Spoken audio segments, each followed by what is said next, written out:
And on the first day of the tournament, I met this guy from Ukrainian team. And on the last day of the tournament, he proposed.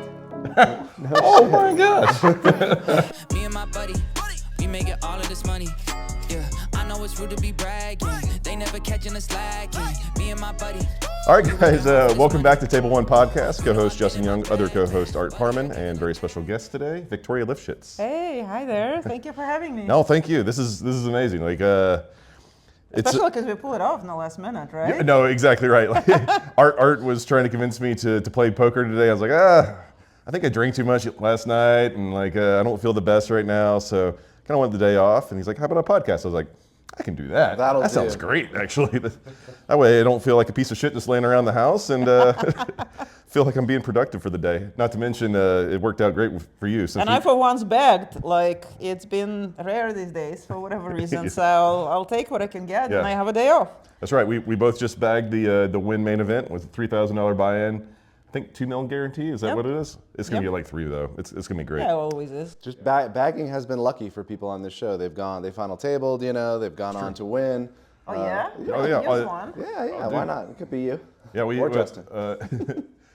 Chris Moorman final tabled like the Win like 10K like a week after he came on our show. I mean, it helps that we get crushers on here. Yeah, that is true. We don't get too many terrible poker players, so it does help a lot. Yeah, we're gonna get everyone in the field, and it's gonna just count. But maybe it's like hand of Midas, like anti-Jeff Platkars. Yeah, that's right. We had Jeff on as well, and I was just trying to think. I bet I ran really bad right after we had him on. Oh, Jeff. He bagged a big stack in something too. I thought I saw his name. No, he made us in my day too. Yeah, that 22K or 2200. 2200. Yeah, he was definitely battling yesterday. Yeah. I don't think he won. Or I know he didn't win because Zhao won. Go. I saw that. Yes. He was set up with Mormon. Yeah, he was. Dude, two of the nicest guys, and it's so hard to root for him. Like either against the other one. Oh. No. Like, they're easy to root for, just not against each other. All right, but that's not about them. This podcast is about Victoria. That's right. Well, yeah. I'm glad she threw in the fact that we both bagged last night. That's all. Give a little shout out to myself for not losing a lot of money yesterday. So what we typically do on this podcast, and I'm sure you've seen every one, is we kind of take the audience back to when you're more of the formidable age, and like kind of the life story and how you found your way into gambling / poker. I mean, we always put the slash in there because like even though it's a very thoughtful game, it's also a lot of risk involved as well. Yeah, for sure. Yeah. So, did you grow up playing games? Like, what was your immediate childhood? I read you were born in Ukraine, is that correct? Yeah, I was born in Ukraine, family of mathematicians. My dad was a pretty famous mathematician, and there were a lot of mathematicians in our family. It's one of the things that kind of runs deep. My mom was a math teacher as well. And I grew up playing chess. Chess was my game. I spent my entire childhood being completely obsessed. And deep into chess streets. I started playing when I was maybe 3 or 4. I was in part of formal school since I was 6, I think. And then when I was 10, my family moved from Ukraine to Lithuania. So I grew up there. I always kind of think of Lithuania maybe more of a sort of a place where I'm from in some sense, because I was just older. But yeah, childhood was kind of split between those things, and I continued to play chess in Lithuania. I was Lithuanian junior champion, Lithuanian female champion in chess. So that was kind of a big thing. I didn't play other games. I sort of completely missed the gaming movement. I don't know why. Like I never owned a computer before I moved to US in '91, and we could talk about later what happened. When I was here in my 20s, games were farthest thing from my mind at the time. So I didn't discover poker until very late in life, and I think it's like a huge blessing. If I would have stumbled upon poker earlier, I would not have had a chance to do any of the things that I've done. It would have hooked you right away. I'm sure I would have been hooked immediately and hopelessly, just as hopeless to them. I'm hooked now and forever. Do you view chess and poker as kind of two sides of the same coin, or like are they completely different to you? I think they're extremely different, but I kind of view them in my own case. They seem to be kind of a bookcases of my, Okay. I don't know how you call it, life or career. It's mixed, it's both, right? Ambitions, inspirations. I started become anything through chess, and now I don't know if it's my last act in life or what, in terms of having like ambitions and career and goals and purpose and focus, but it certainly feels like it, and it's kind of interesting to start in one place and then in the other, because I think they're incredibly different things. Yeah. Do you have that same kind of, like, I didn't get into chess when I was very young. I know you have to be like, pretty much have to get into it very young to become really, really good. But I did get into chess at some point, and like, to me, poker gave me kind of the same, like chess and like some strategy online games, gives you kind of the same dopamine high when you're learning, like all of what's possible in the game. I'm just wondering if it was similar for you at a later age, finding poker and being like, wow, I feel like a kid again. I'm learning like something brand new. It's probably a little different for me. My life, I'm 54 now. If I trace how it came to be where I am now, it's kind of the series of adventures, if you will. Mm-hmm. And I tend to, close one chapter and start to write into something else. And they could not have been, the chapters could not have been any more different from each other. So every time I open a new chapter, I'm at ground zero of some, new world that I know nothing about, and I want to charter my way through, and it starts as a hobby, and then it immediately becomes, but I want to be world champion. And so it just gets serious very, very quickly, and then it's no longer a hobby, and then it immediately turns into obsession.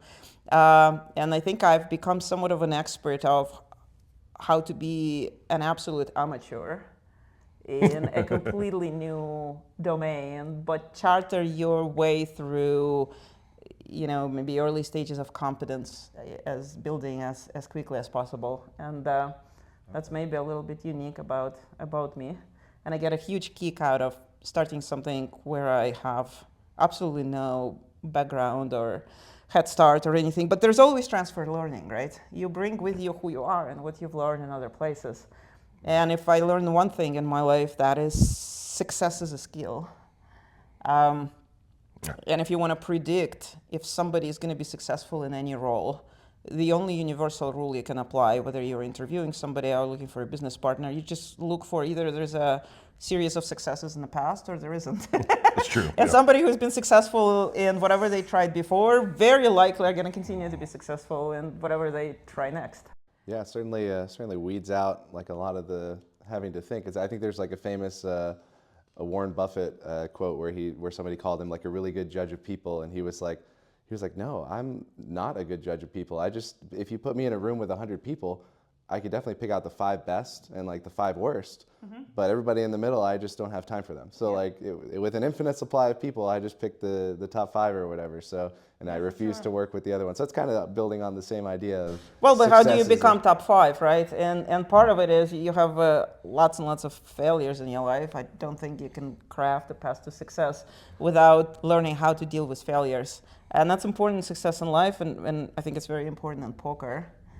Very important, yeah. And if you can't handle failure, then if we at some point in time, today get into like what is so magical about poker, I think things that make poker so magical have very little to do with what makes chess so magical. If it's magical for some folks, and to me, part of it is it's just the best model of life that I've ever come across in the form of a game. Yeah.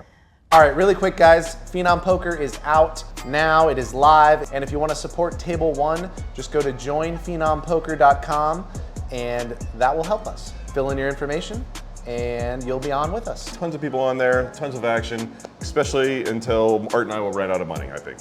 That's true. And we are doing some sort of free roll. Anyone who signs up through our link, we're going to eventually reveal the details on Twitter, but if you sign up through our link, we are going to go all in up to 10 times at $100 no limit until somebody wins the $100. We might stack you 10 times and you'll lose 1,000 in this promotion, but we are trying to give away 100. So if we accidentally stack you 10 times, thanks. Thanks for playing. All right, join PhenomPoker.com. Now! So did just going to university get you out of chess, or did you just kind of like realize your peak and realize you weren't going to be No, grand champion? it's far more, I don't know if romantic is the right word, or chaotic, or both. No, since I was very little, I always had this thought that I'll be a mathematician. And, I grew up in, I was born in 71, so it's like Soviet Union time, right? And the time just didn't feel like moving in Soviet Union. Like, it was very preserved, like nothing really changed very much, or at least it felt that way. So we had this false sense of stability, like you can plan your life, and so I kind of thought, okay, I'll go to school, and then I'll go to university, and I'll get a degree in math, and I'll be a math professor, and like that's it. This is what my dad has done. This is what other people that I knew will do. And then I am 17. I just turned 17. I play chess. I'm first-year freshman at Vilnius State University in Lithuania, and cracks of Soviet Union started to appear right around then. And Lithuania was, if you remember historically, the first Soviet republic to break off. Yep. And then set the cascading impact of basically entire country imploding. So I was in high school in the first year college, kind of seeing the political movement in Lithuania like evolving in front of my eyes. This was a very strange thing to see. Like political opposition and movement, in the times of Soviet Union. And then the cracks started to appear. And one of the things that was visible in useful and practical terms is we could go play chess abroad. The Iron Curtain was opening up just a little bit. And so I got to go play in Bulgaria, which was still very much Eastern Europe, like the closest ally of Soviet Union, but still not Soviet Union, so I get to go abroad. And so Bulgaria, Sofia was running the biggest chess tournaments at the time. It was just non-stop, one big tournament after another. So in the spring break, no, before spring break, like middle year freshman, I go to play this tournament. And these are long tournaments. I think they're like 2 weeks. Oh, wow. And I think you play 11 rounds and you have 2 days off. So there's they're long. And on the first day of the tournament, I met this guy from Ukrainian team. And on the last day of the tournament, he proposed. Oh my gosh. And in the series of impossible and unpredictable events, I found myself being engaged, on the course of this trip. Wow, you're 17, Yes. a 2-week chess trip Yes. tournament, and Yes. you go from 0 to 100. This is We great. go from 0 to very close to 100, and I basically come back very intrigued and somewhat engaged. And the spring break does happen 2 weeks later, and I decide to spend it by going, he was from Kharkov, Ukraine actually, going back to Kharkov to kind of figure out what just actually happened. And, we kind of make the engagement and marriage official in the 3 days that follow in this break. You do like to gamble. Look at you. So there you go, right? It's like, why poker? You jump head first in. I'm starting to get it now. Yeah. So like the next 6 months, we're getting married, and I'm 18 now. I'm married now. I'm moving from Lithuania back to Ukraine so I can continue study. I remember parents being completely shocked by it, and I remember sitting in the room with 2 sets of parents, his and mine. And he's 5 years older than me, so at least he's like in his early 20s. I'm still a teenager, and they're like, "But how are you gonna What's about your education?" I'm like, "That's fine. I'll continue study." And Leonard, his name, said, "Well, I'm gonna go get PhD." And they're like, "But what about kids?" And I'm like, no kids, no kids. Like 3 months later, whoops, there's a kid on the way. Can't stop evolution. So at 19, I had my daughter, Louisa, and that's when Soviet Union really started to fall apart, and we had opportunity to apply to be political refugees and come to US.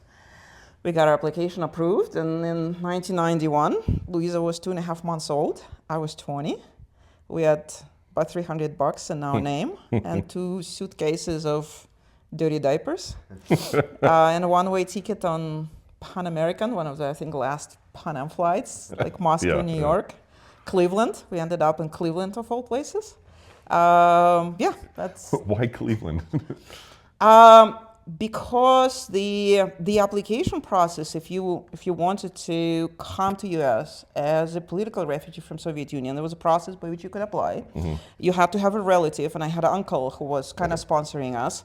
But then there had to be a community that would essentially kind of vouch for you and sponsor you. Okay. So it was a Cleveland community that ended up sponsoring us. We didn't know anything about that. That's a blind process for us.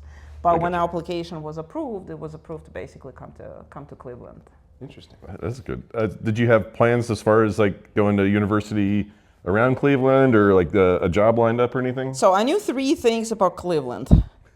And it was before internet, right? We knew that there is a Cleveland Orchestra, Okay, all right. which is kind of a world-class symphony orchestra. We knew that there is a Cleveland Clinic, kind of a world-class medical institution. And then we also knew, funny, that's a history fact that we were taught in school, that next to Cleveland there is a place called Kent. And in the Kent there was a student demonstration that was brutally shut down by American government in the 60s. So that's where the 3 facts. That's what you knew about Those are Cleveland 3 coming in. facts that I knew about the places where we're going. So the plan was to get to Cleveland and then figure it out. Awesome. So how did you figure it out? That seems incredibly difficult.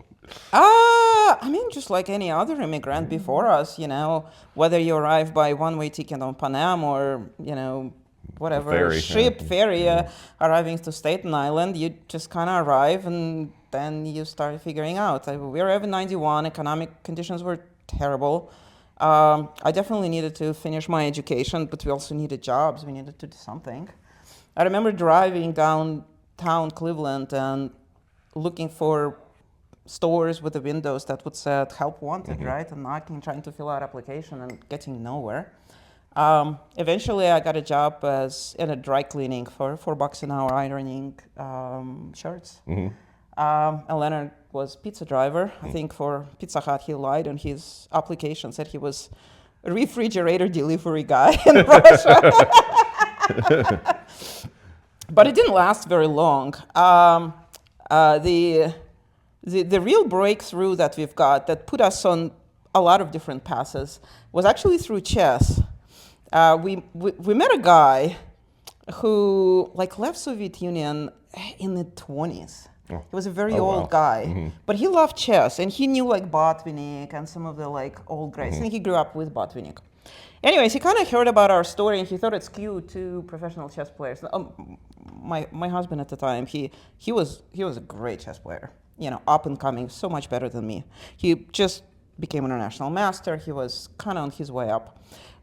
So he thought it was cute that 2 chess players landed from Soviet Union in Cleveland, and he said, why don't we create some publicity around you guys? And he had connections with Plain Dealer, which is the main newspaper in Cleveland. And it was spring. He said, let's organize simultaneous exhibition for Victoria. And Plain Dealer ran this ad. Anybody who wants to come and play this, young star, chess star could just escape Soviet Union, come to park at 11 a.m., bring the chess board, and she'll give a simultaneous exhibition. Is that where you play multiple people? Yeah, when you play multiple people. I've never done anything like that. 27 people showed up. Oh my gosh. That's a lot of people. Yeah. So we arranged a bunch of benches in the park. It was a warm day, thanks goodness. And 27 people sit outside, and I was inside. And the funny sub-story is Louisa was, I think, 4 or 5 months old, so I was breastfeeding her, so I had to take a break every few hours to go feed her.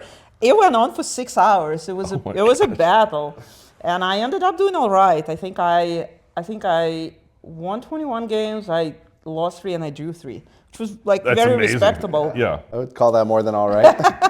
And as I was battling people and they were busting, if you will, right, Yeah. and stepping out, my husband was standing next with a little notepad and taking people who wanted to take chess lessons. That's so smart. And next day, Livschitz Chess Academy was born. That's And my very first entrepreneurial venture is that we ended up setting up basically a professional chess academy in Cleveland. as a result of that. All right, real quick. Do you have crypto just sitting in a crypto wallet doing nothing? Then you've probably never heard of Gauntlet. Gauntlet.xyz is a billion-dollar research company that manages risk for huge internet platforms like Uniswap, Arbitrum, Jupiter, and a ton of other ones. And how can they help you? They actually curate these things called crypto vaults. And what's a crypto vault? Well, you just put your crypto in, you get an interest rate. The interest rate depends on the supply and demand of that particular token that you put into there. It's kind of complicated, but their algorithms make it like 1,000 poker solvers are working on your side. And you get a return on crypto that was just sitting in your wallet anyway. Here, let me show you how it works. I've got 800 USDC here. I'm gonna put it into this USDC vault. The current interest APY is a little over 9%. So I'm gonna get that for a little bit and I can take it out whenever I want. Now, as you can see, they have a bunch of different vaults, a bunch of different tokens. Do your own research on all of this, which one appeals to you, but definitely don't let your crypto just sit in your wallet doing nothing. It could be here earning for you. So if you've got USDC or USDT, which if you're a poker player, you probably do, you're gonna wanna have it sitting in one of these vaults earning something for you. So head on over to gauntlet.xyz/T1 and it'll take you right to the vault page. You'll be able to check out which one looks good to you. All right, back to the show. So did you go to people's houses or did you actually get an establishment? No, so basically first people were coming to our house for private lessons, and then after that I rented a little place and we had instructions there, and we also had a bunch of school programs where we would go and start and operate chess clubs in lots and lots of different schools. Wow, that's So interesting. that was quickly a way to finish the dry cleaning phase of the of the career. And then I went and applied to the best university in Cleveland, Case Western Reserve, pretty well-known school. I have a couple friends that graduated from there actually. Yeah. So I got there.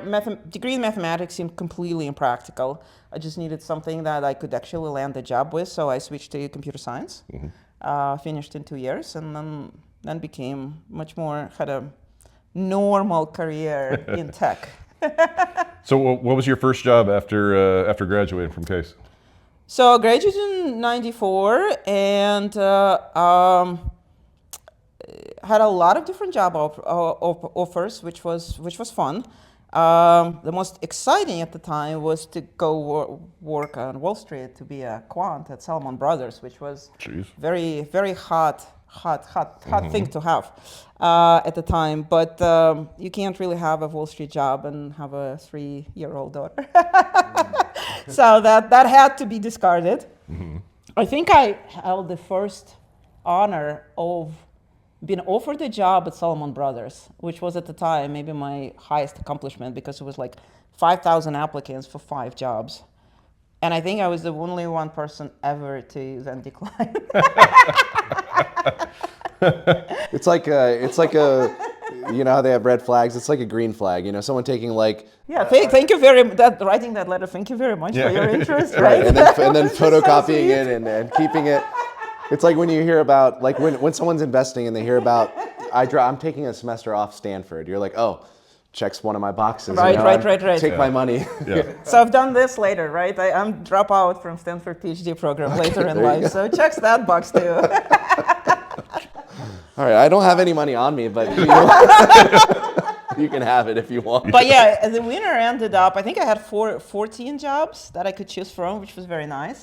But we also needed to cross it with Leonard's jobs because we needed to end up in the same place. So we both got jobs to Ford. Okay. So we ended up trading Cleveland for Detroit. Some would say that's a step down, but other people think that's a lateral move. That's Still cold, I know that.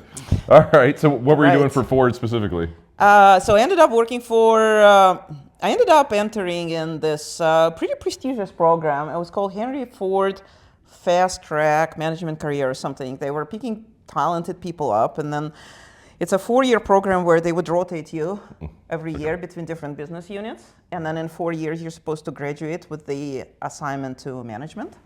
And then it's kind of a really nice way to enter, Yeah, you get a little kind of piece a of that. classic. And we're talking about still like 90s, like Detroit is still like the largest economy in the world is still automotive. It's kind of a heydays, not for very long, but Sure. they still were at the time. So it was prestigious, and I ended up doing a number of different things. They're all different degrees of cool. I worked for Ford Labs. We were building one of the first generation of supercomputers like Crays, vector machines. They're being produced at the time, and Detroit was one of the biggest users. And we were doing essentially first generation calculations of how do you like digitally do crash simulations was my project. So instead of like crashing cars in the walls with dummies, right, to certify if it's safe or not, now we could start using computers to simulate that. Yeah.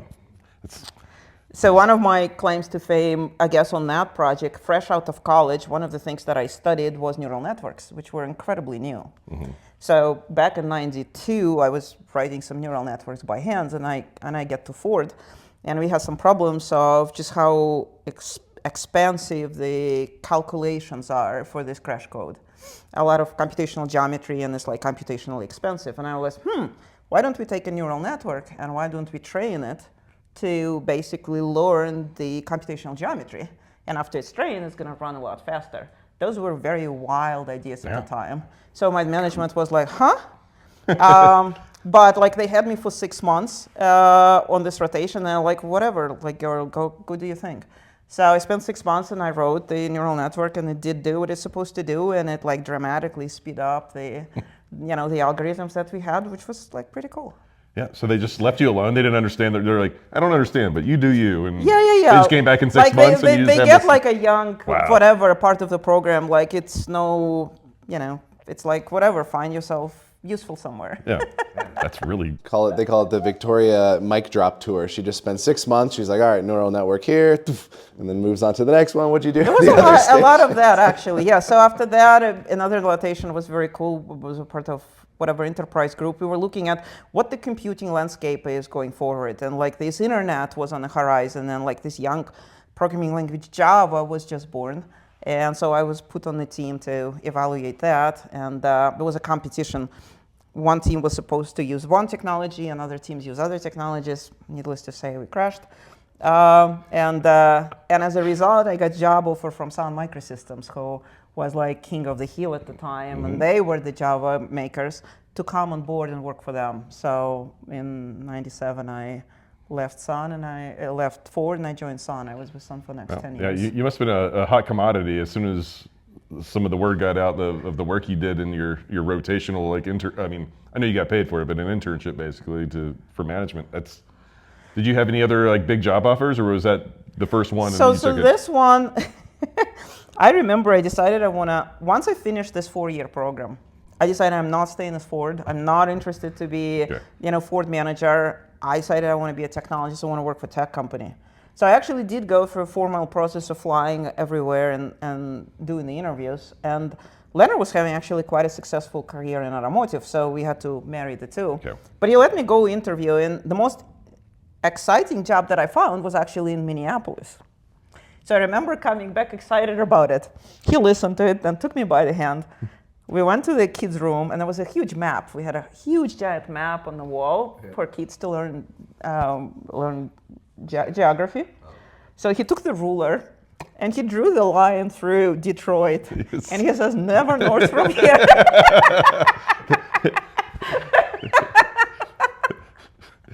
We're enough above the equator.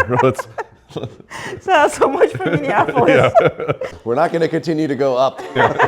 So yeah, I ended up taking job with Sun, which was still in Detroit, which was very cool. I was chief architect of automotive industry at the time, and then I got some other cool jobs. And then eventually in 2003, moved to Silicon Valley, the South.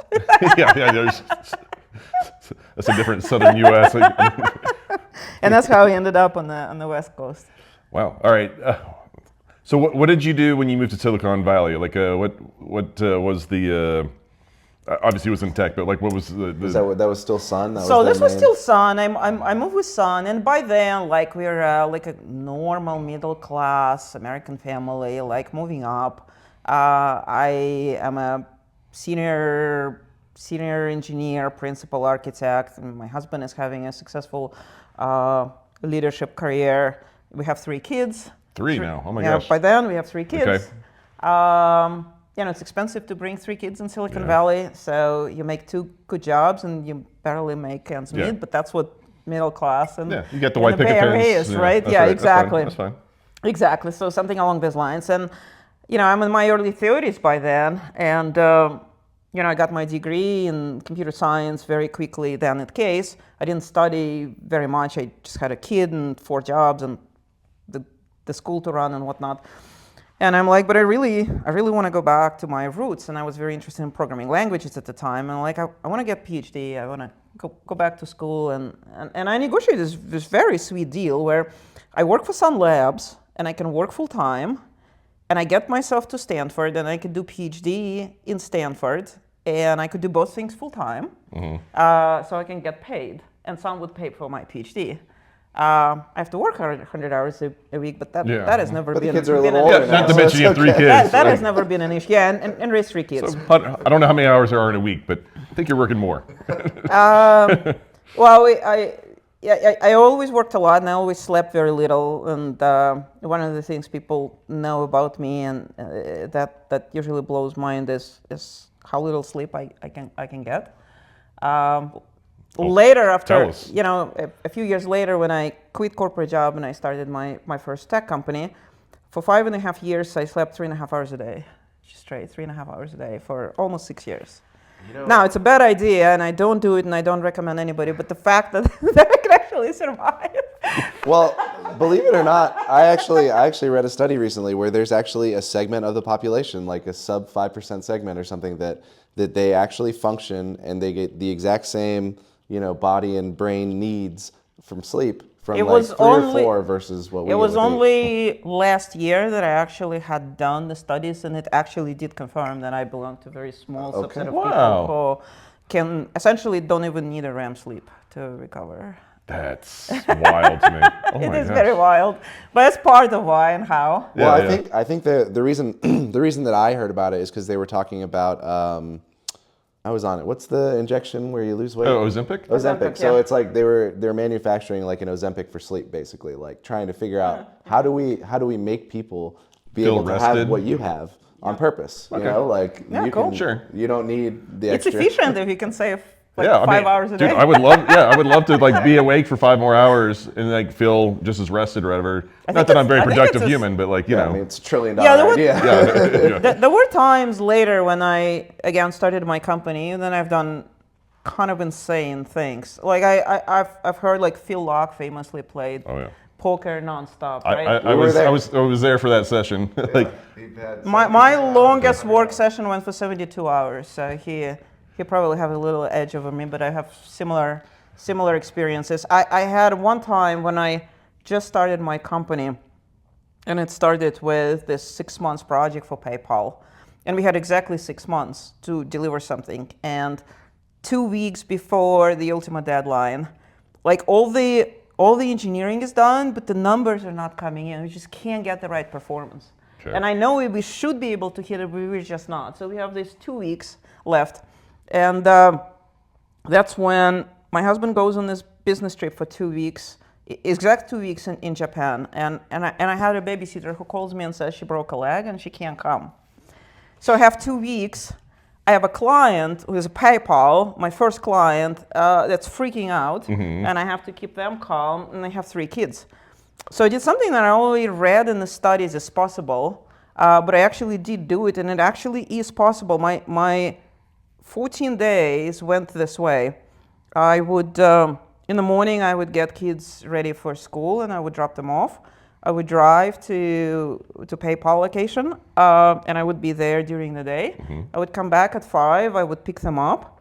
We would do what we did in the evenings, and then I would put them in bed maybe around 10. And I had about 10 to 11 p.m. That was my one time, 1 hour where I would sit down, have a cup of tea, and kind of plan my night. Now my engineers were in offshore. okay, so Eastern Europe. Gotcha. So they would come online, which was 11 p.m. my time. We needed to run lots of tests during the night, and I needed to supervise them. So the test would run for 40 minutes. So we would discuss for an hour what the test would be like. They would go run the test, so I got 40 minutes. So I would lay down on the couch in my living room, and I had a headset on, and I would pass out for 40 minutes. When the tests were done, they would call me. We're doing all this through Slack at Skype. Yeah, Skype I at the see. time. The old So Slack. I would wake up and I would see the results of the test and we'd discuss for an hour the next test. Another and I would test. get another 40 minutes. So I got 3 40-minute cycles in a day at night. And I went on for 14 days doing this. Holy shit. I'm pretty sure Seinfeld, didn't Kramer do something like that in one of the episodes? I think he was just like, on average, like I sleep like 6 hours anyway, so I'm just gonna do like half-hour cycles every 3 hours. I was gonna sleep for half an hour, and he ended up going insane like by the end of the episode. That might have been the one where there was like a chicken sign outside Yeah, or something. yeah, keeping I him think awake. that was the same episode actually. There's like a similar version of that, like biphasic and like polyphasic sleep or whatever. And I experimented with biphasic sleep when I remember that. Yeah. when I had my daughter and I was playing like 5-10 no limit, and I was like, man, the best games are at night, you know, but like I sleep at night, you know. So I would do my day with my kids and my family, and then I would put my kids to bed at like 8, and I would go to bed when they went to bed, and then I would wake up between 10 and 11 by alarm or whatever, and then I would go to the Bellagio, play 5-10 no limit from 11 until the game broke. Right.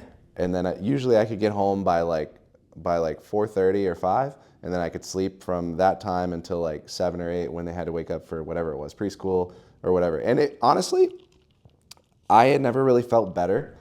It felt really good. crazy, Like yeah. I mean, I still got ended up getting like 6 hours, so it was Yeah, good. 6 hours is Yeah, I mean, six hours of her. That's a week. Well, yeah. Like that's a. I mean, It's a holiday. 6 is like what I get now, but like 6 is what I'm trying to get now. When Honestly- I get 6 hours, I don't get it always, but if I do, I'm very good. it's just weird that every day felt like 2 days, which was kind of just crazy to me. Okay. And I just felt like I still felt fine. I ended up only doing it for like 2 or 3 weeks because the games just wouldn't, like during the week. During the week, there's no game at 10 p.m. You know? So I'm like, oh, this is just not going to work out. I'm just going to have to try and play poker during the day. But it's an interesting experiment. And then polyphasic just blows my mind. Like 15 minutes of sleep every 2 hours or whatever it is, 30 minutes every 2 hours. I mean, Yeah. just taking like naps constant. This must be what a cat's on. So did the project end up going well with PayPal? So Obviously, it did. yeah. I mean, So we skipped a little bit, but to just kind of maybe bridge from corporate job at Sun. My specialty over this 10 years that I spent at Sun from 97 to 2006 ended up being kind of very unique role that I crafted for myself. I was very connected to the work that was happening in the labs, and the technologies were kind of coming down the pike. And there were a lot of it because it was the early days of the internet. I mean, the Silicon Valley tech never sleeps, so there's always now is AI, is new chips, this and that. But there was a lot of it in the late 90s, early 2000s, having to do with basically backbone of the internet emerging. And with more and more computers having more and more power, you could do very different kinds of applications that we couldn't do before. You know, for something like Wall Street, we could do real-time trading, which wasn't possible before. So I would be the one working to build first-generation real-time trading applications, or doing some other, millisecond type of computing. One of my clients was Visa. At some point in time, I became chief architect to financial services for Sun.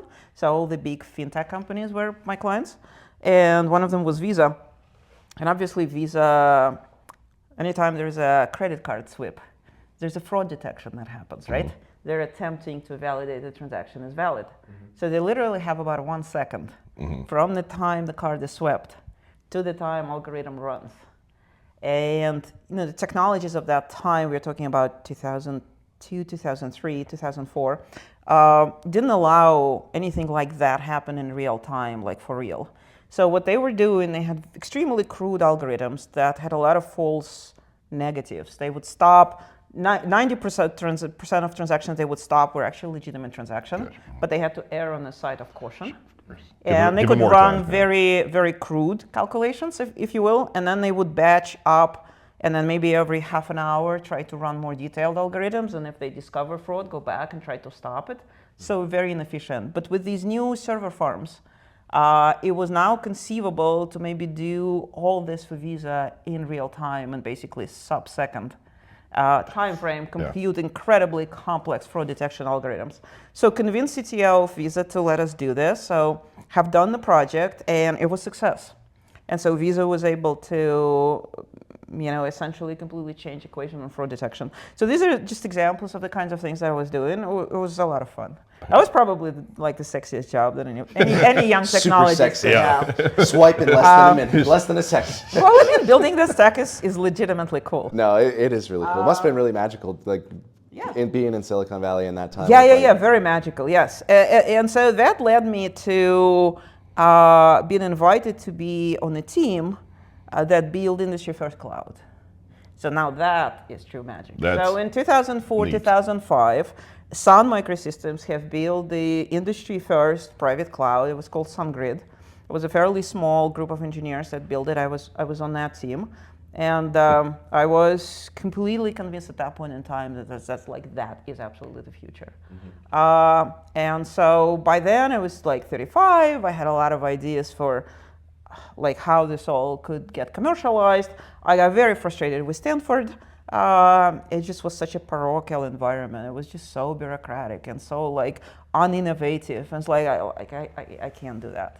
So I quit Stanford, my PhD program, and then I tried to convince my bosses at Sun to let me kind of figure out some cool projects with this cloud computing. Nobody was interested, and then I was just like, fine, I'm ready. I'm gonna go in and do this on my own. So not only did you quit your PhD at Stanford, you also were basically quitting your job. I quit my job. My husband completely freaked out. Completely freaked out, and never really quite recovered from it, although there's nothing more ironic than real life. Like the Hollywood can never come up with scenarios that life provides. Yeah. So anyways, at the time I've decided that, now it's 2006, I decided I want to quit my job. I don't want to have another corporate job. I just want to go and start a tech company and be the first cloud company. The word cloud actually got coined like 30 days after I quit. So I started a company called Grid Dynamics. I would have called it Cloud Dynamics, but cloud wasn't invented yet. Yeah, it was very scary. And but what ended up happening is I ended up calling a bunch of people in tech, like CTOs who were my clients, and said, hey, I'm starting my own company. I'm on my own. I'm going to build these clouds for everybody. Do you have any projects for me? And the guy who was a CTO of Visa on that project, by then, he was CTO of PayPal. And if Visa had a fraud detection problem, PayPal had it worse. Of course, yeah. Because in PayPal, you actually can't trust either buyer or seller. So they were losing to something like $200 million a year to fraud. And they, like Visa, had very crude algorithms that took very long time to run. And he's like, do you think you could do for us what you've done for me in Visa? I'm like, yeah. He's like, let's do it. I'm like, $500,000? I was like, pay me. $500,000? And like literally within 2 weeks of quitting my job at Sun, I'm holding a check for $500,000. I don't have a bank account. I don't have a company, right? But I have a check for $500,000 in 6 months to and go now you're do like, this. man, what kind of value was I providing to Sun, like with what they were paying you? Well, now it gets real really quick. Like I need engineers, and like now I need to go build this thing. You have to hide, yeah. You can't just do it yourself, yeah, for sure. Wait, so were you? Because I've heard the PayPal story where fighting the bots and fighting the scammers. You were kind of a part of that whole system. Yeah, we built for PayPal the system that could feasibly do all that in real time rather than offline. And it was the first project that put my company, Grid Dynamics, on the map. And then the funny story of, okay, so now I have $500,000 and I have 6 months. Now I need an engineering team. And I kind of know what needs to be done, but I need now people to do that. And I'm like, where do I want my engineering team? Like, I don't want it in Silicon Valley. People are way too expensive and they're not loyal enough, and they're like, I don't want to do this. Like, I want better people. And then I quickly concluded it doesn't make sense to try to hire somebody with that experience. They just don't exist. I mean, this is pre-everything, pre-clouds and pre-whatnot. I just have an insider track because I happen to be on the team that was just literally inventing these things. I'm like, it's easier for me to hire just really bright kids and then teach them everything. Teach them what you... Yeah, at least they don't have bad habits. I'm like, where can I find the brightest kids? And I go to Google and I literally type what team had just won the ACM ACM World Programming Championships happen every year. And it's a very competitive thing, right? For people who are like in competitive programming. And they're usually really good. So I'm like, I wonder who won the competition just now. And the one ended like 2 months before. So I go in, I search, and turns out that this team from Saratov University, Russia, just became programming world champions. And I'm like, I wonder if I can hire them. And 2 weeks later, I hired them. So they were my first engineering team. And it was incredible stroke of luck. They were remarkable. How many people were on the team, and what did you pay them? 4. I paid them $1,000 a month per person. And it was a lot of money. Oh no! At the time, I'm sure like, oh, this is so much money. And Yeah, you're just exactly. Like, you have no idea. And they get to work on something really cool. Which Yeah, I'm sure Yeah, it's very, exactly. yeah. Exactly, yeah. Are you tired of playing with players like this? Not this. No, like no. this? Or this? Or do you want to play with players like this?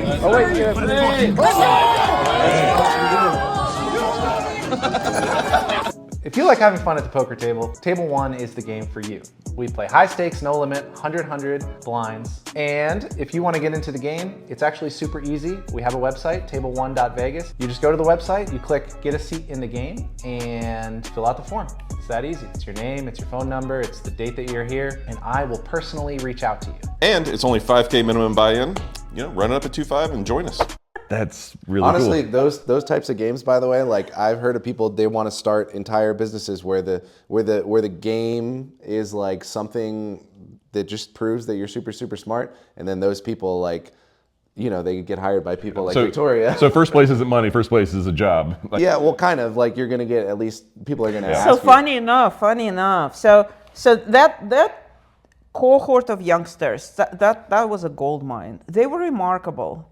And I ended up building a company with them, and they ended up, today they're like CEOs, CTOs of like public companies and whatnot. They're remarkable individuals. We just got really lucky that we connected with each other. One of the very early employees, I think he was either number 5 or number 7, Max Garbunov. He was also from like basically I hired 4, and then they brought their friends, and then brought their friends, and they were all from these competitive programming clubs, right? It was like a culture. I'm sure it's very niche. It's niche, but it's very cool subculture, not unlike poker. So anyways, one of the projects that group of people was working on, there was some British site that had them develop playing poker site.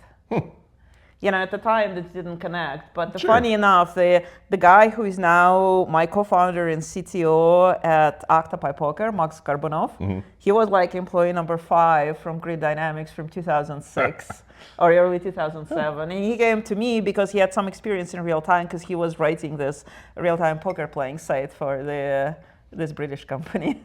A fun thing that obviously didn't connect, but like it's it connects always now. life is like that. Yeah, It's like he's this right. is amazing web of connections if you can connect to that. That's But yeah, then I had my Grid Dynamics phase.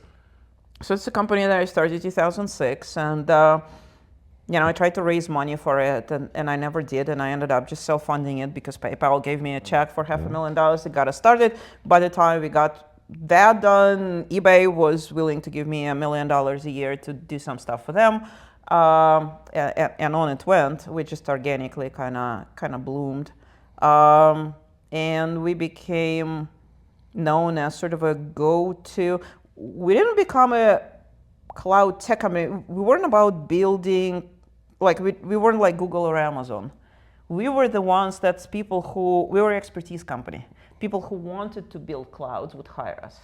So our clients were like Microsoft building early versions of Azure. We helped them.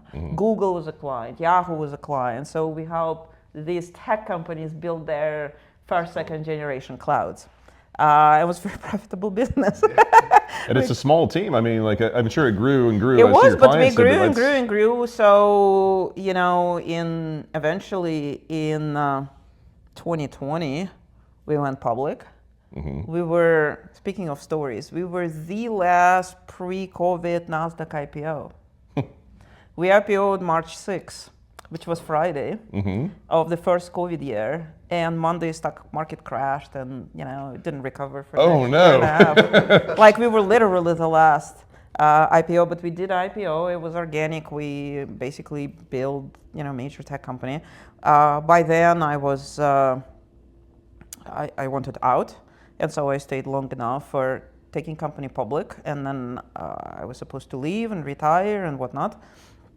I stayed for another year or so because COVID happened to help fix it, and and then I retired in 2021, and I left Silicon Valley, and I moved to Montana, and I thought, I'm just done. I'm done with everything. I'm done with tech. I'm done with humans. I'm done with humans. I like that. I'm done. I'm done. I was just going to ask, do you think if the public process had taken another week or whatever, do you think you still would have gone public?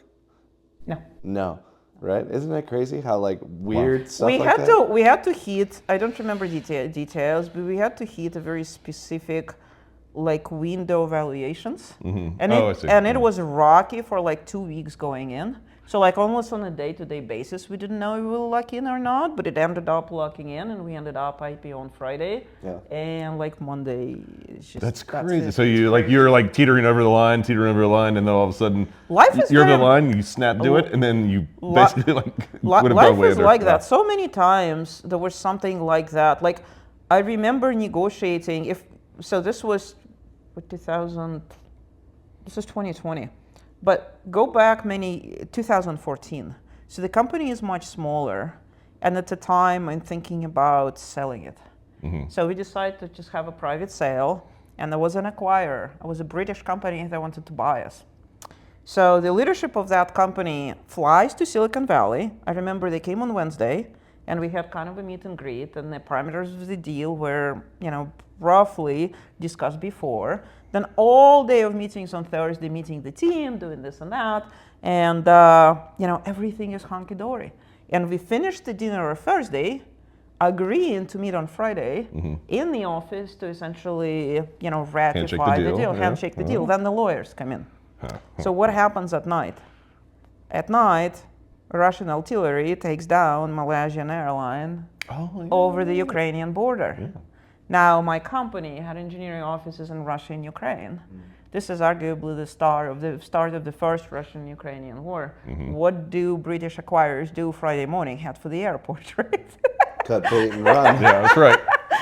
Got to wash your hands things, real quick. Things like Yeah, that. yeah. It's just parts and parcels of, they happen so many times over the years. And I'm sure in the moment it felt horrible, but then here 6 years later. Every time I came super, super close to make some kind of deal which would unravel in some horrible ways.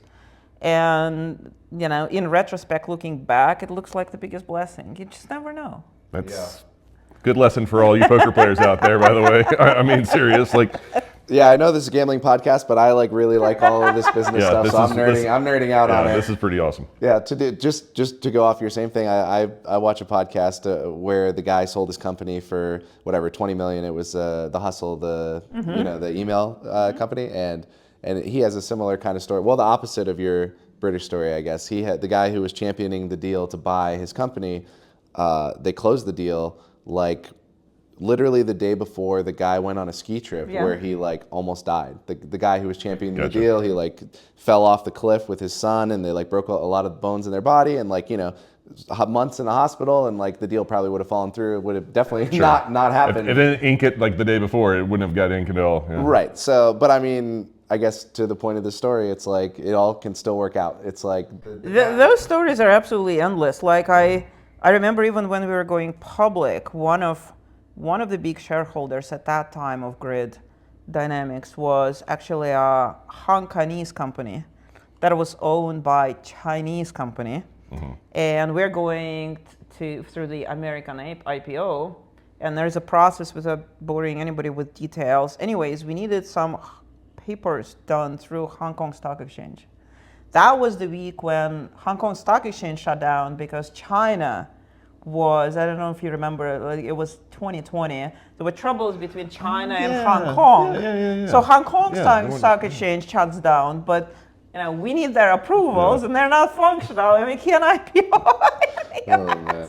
I mean, that's nuts. I mean, I can't imagine. It's a butterfly effect, Yeah. right? It's this classic You know, how does everything connect? Everything connects through some energy field. So wait, just to go back to IPOing, I just remember you said you never raised money. So you owned the whole company, or you gave equity to early employees? Yeah, we. There's a lot of very funny. That was a fun laugh, by the way, Victoria. I want that story. I want the story behind that laugh. How much time we've got? How much scotch is at our disposal? Endless scotch. So when I started company, it was basically my company, and I did not raise capital at first. And over the years, there was some capital raised, but it was very symbolic amounts, and for reasons other than actually cash needs. I had a lot of my employees were from Eastern Europe, from Russia and Ukraine, and I'm a big believer in incentives. And so it was maybe one of the first companies, if not first ever, to do a stock options, very liberal stock options program. Like quarter of a company was given to employees. Wow. Mostly offshore.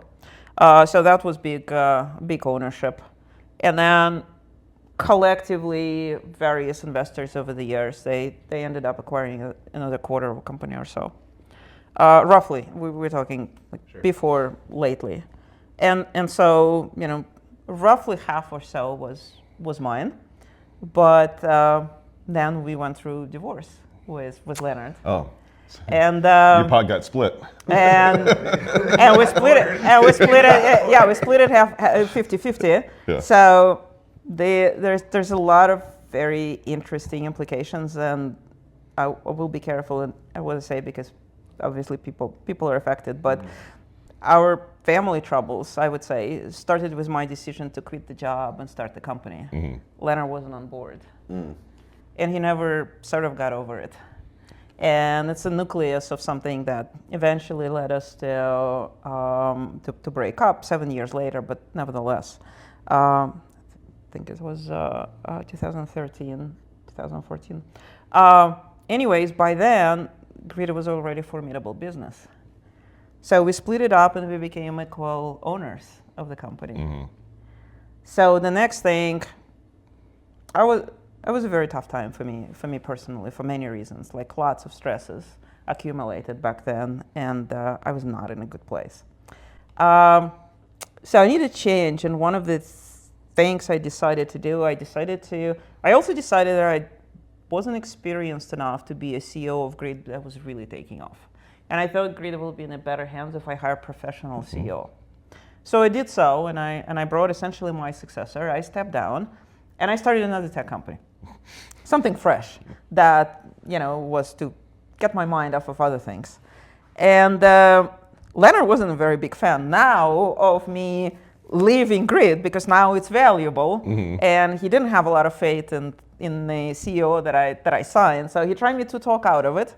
Well, it was my call, not his, and so I did this anyways. And he really did not work out, my successor.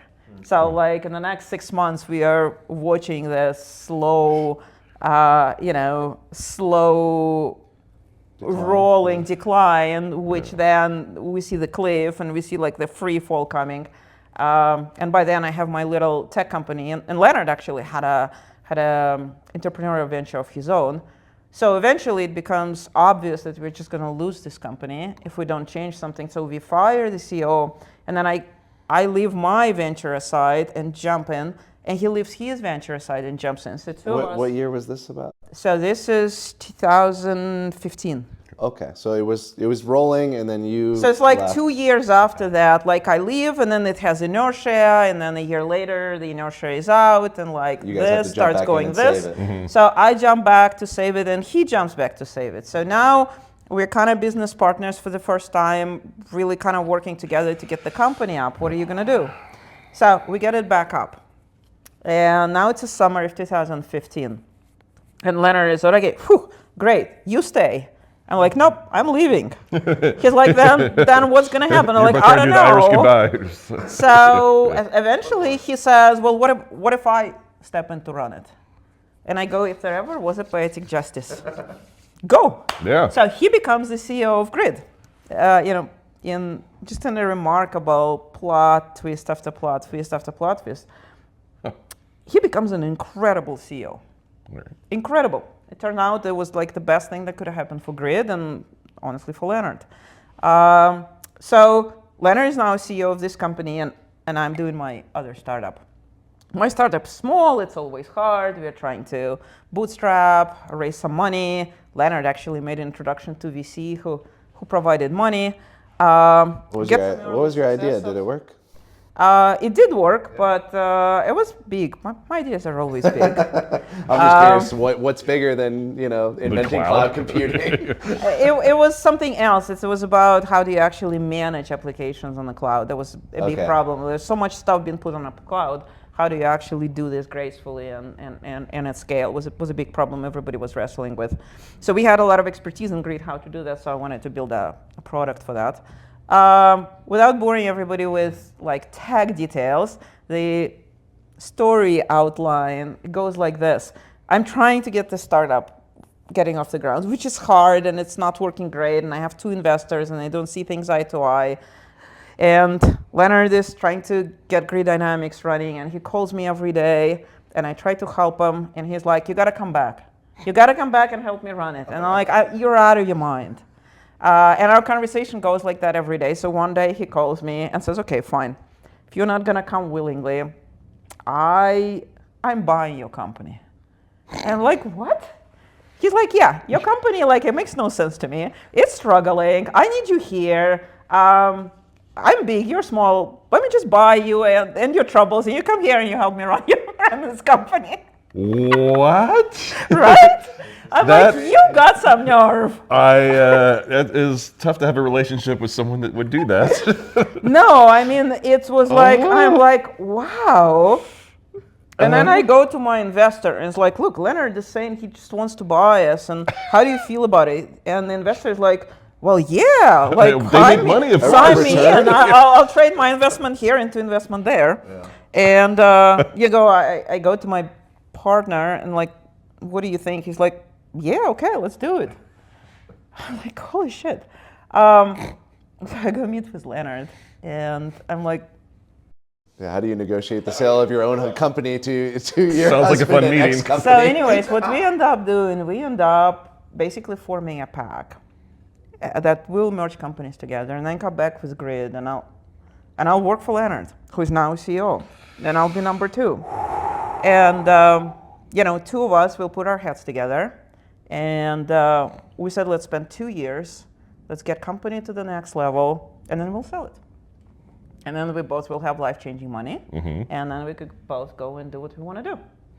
And that's what we end up That is agreeing what to happened, do. right? Yeah. Wow. This is what happened. So we merged the company. So I came back. Turns out that him as a CEO and me as a CTO, head of engineering, head of marketing, it was magic. So you could do all the product and stuff that you like to do, and he did. He did the stuff I never wanted to do. Right. The money thing, the frugal accounting thing, and the Wall Street thing. And building sales discipline and stuff like that. And the company just took off. And in the next 2 years, we quadrupled. And in exactly 2 years, as we've agreed, Leonard led the effort, and we ended up selling a good chunk of it, which is how the Chinese and related investors got a piece of the company.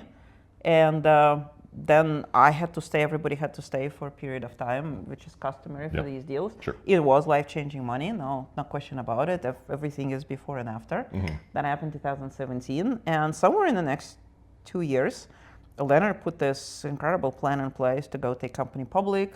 And part of it, we got a chunk of the company back that allowed us to monetize it even farther. So that's sort of how it happened. And today, Leonard is CEO of Grid, and it's a publicly traded company. It's been very successful. It's kind of a remarkable story.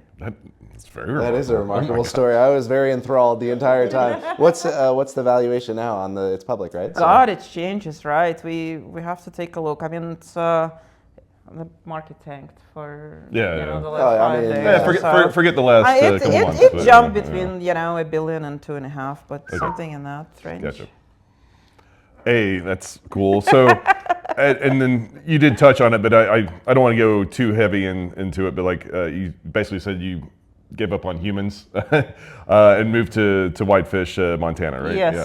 So I understand there was obviously some disagreements with you and Leonard, and that probably It's prompted not some even of it. just that. It was just super stressful. There was obviously all the stresses of building companies for so many years. It adds up. There were other completely wild stories where even before the transition of powers to Leonard, I've merged with another company, and that company, I thought they were like close friends and mentors of mine, and they ended up organizing essentially hostile takeover, and Can't relate. Nope, no idea what you're talking about.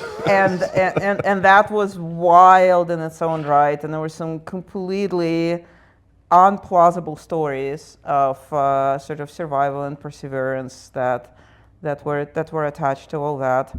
There were a lot of plots and twists as an aside. Like, for example, the company was always an American company, but I had engineering offices, and a lot of we were doing is building very high-end tech, essentially with Russian engineering. And at some point in time, Russia had decided they wanted it, and they wanted my company. The government, Russia? The government, Russian Oh my government. God. So there's a whole. I just watched that movie Tetris. It was. Dude, have you There was seen that a one? whole area of several years in which, shit.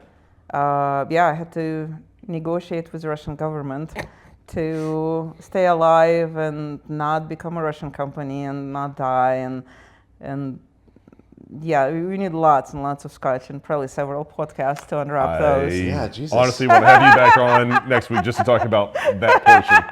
That's wild. It's wild. You have no idea. I literally, at one point in time, you may or may not remember, there was a big break in communications and a lot of betrayals that go along with it. And these business partners that decided to take over my company through hostile takeover, they kind of made a deal with the Russian government. So together they will, take it over. And they almost succeeded, and it's very remarkable that they didn't.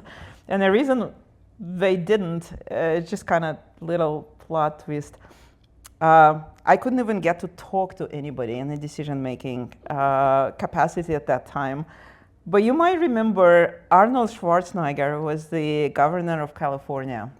He's a huge figure in Russia. He always had been. Okay. Like, Russians always adored him through his movie career. And now he was a governor. He was planning his first trip to Russia. And it was a big hoopla. And there was a bunch of Silicon Valley powerful people that went with him to Moscow. And all the, Russian powers of being were as well. So I ended up hacking Schwarzenegger reception to get myself into the place where people that I needed to talk to were that I couldn't get to any other way, and get to, basically drink scotch with them, much like that, in an official reception where they couldn't escape, and that provided for the opportunity to break the ice and arrange some other meetings and eventually get my company back. Oh, That's so wild. Yeah, no, we. What are you doing next week, by the way? I want to have you back on. Hopefully play and win. All right, we needed a Schwarzenegger. That's the reason we took over. Like we just needed. Oh, I need we just needed Arnold Schwarzenegger. That was what we were lacking. Ended up meeting Russian So many president questions. 4 times. Ended up rewriting Russian laws, investment laws, to allow for certain things to happen that structurally were not able to be at the time, so that they could leave my company alone and allow it to So stay. you got in your company America. back, and you didn't get Yes. thrown off an airplane. That is, it's nice of you. I could tell you that there were times that I would, get on a plane to Russia, and I didn't know if I would come back. Yeah, I would Google like economic prisoners in Russia. living conditions. Living conditions, access to healthcare and law. Not a lot of information out there. All right, look, I know we didn't get to any of the poker content, but I promise you we have another hour recorded with Victoria, and We're gonna drop it in the next episode, so stay tuned for that. The poker season of Victoria's life. All right, that's it, guys. Me and my buddy, we make it all of this money. Yeah, I know it's rude to be bragging. They never catching us slacking. Me and my